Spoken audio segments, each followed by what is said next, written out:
The distributed team anti-pattern is another very, very common one, especially with organizations at scale. What happens with a distributed team is senior managers will nominally at least create or mandate the creation of an agile team. Yeah? But those team members will not be co-located. They will not be situated around the same desks or perhaps not even in the same room. And the reason for not co-locating them might be because of costs. It might be that certain functions which those team members are expected to fulfill can be more cheaply, or supposedly can be more cheaply met, more cheaply performed if those functions are outsourced, possibly even to another country. Okay, that can be one of the motivations behind having a distributed team. It can be, to cut costs by outsourcing. Another reason why teams can be distributed, non-co-located, is because an organization's gone and reached certain physical limits. It happens more often than you might think. There might just not be desk space to have everyone situated around or in the same immediate area. Yeah, there are all sorts of reasons why teams are distributed. None of them are good. None of them are good. You'll find managers citing the reasons, oh, I can't do it because of this, that, or the other, or whatever. But none of them are good reasons. Because it is implicit within an agile way of working that team members will collaborate with each other. And for them to collaborate effectively, they need really to be co-located because of all of the non-verbals that are part of effective communication. Because of the need just to be able to go up to someone or tap someone on the shoulder or just look them in the eye and quickly get something done, get a problem resolved. You can't do that if you've got to run to the other end of a corridor every time a build breaks, or every time you've got a question about business requirements or a question about what somebody's done. Co-location is implicit to a good agile way of working. We need to be absolutely clear about that and to be uncompromising about it. And what I mean by that is we have to be aware and we have to accept that when teams are dislocated or distributed, a compromise has been made. The agile way of working has itself been compromised when teams are not co-located.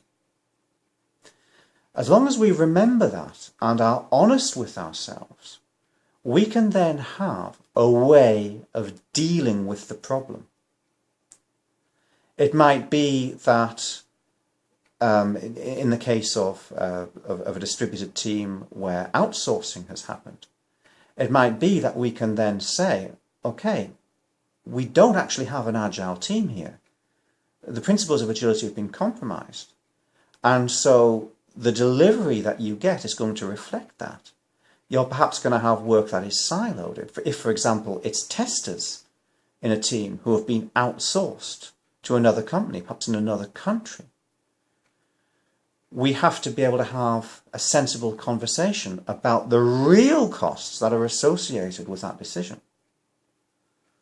Yeah? We need to have honest and open conversations about the impact that has on the actual value stream.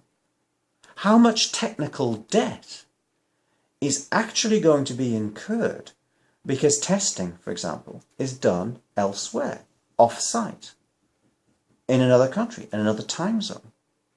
These costs that managers thought they were saving may actually be a false economy.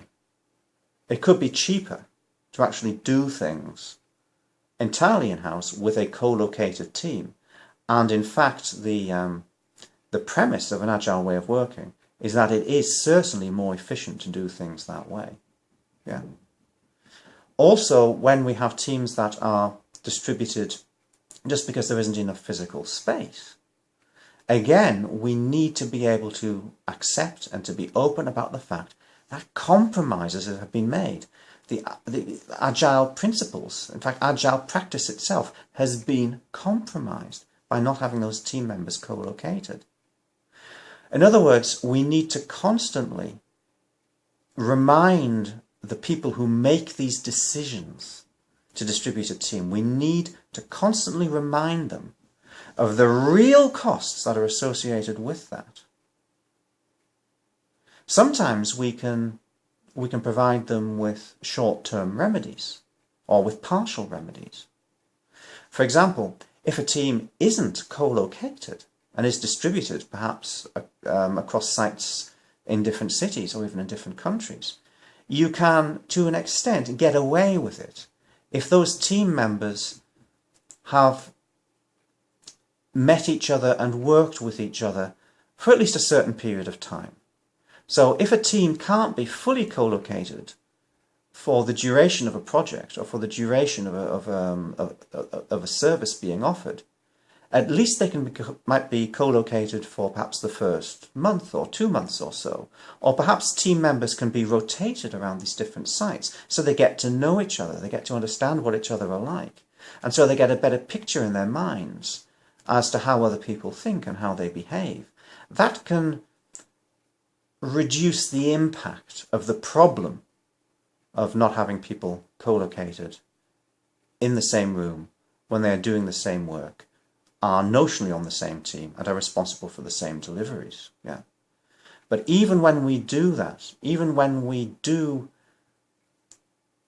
our best to limit the negative impact of team distribution, we must be careful to make sure that we don't give the impression that this is a solution. It isn't. It isn't. It's a sticking plaster over the problem, really. The distributed team is definitely an anti-pattern. It is not a solution. It is an anti-pattern.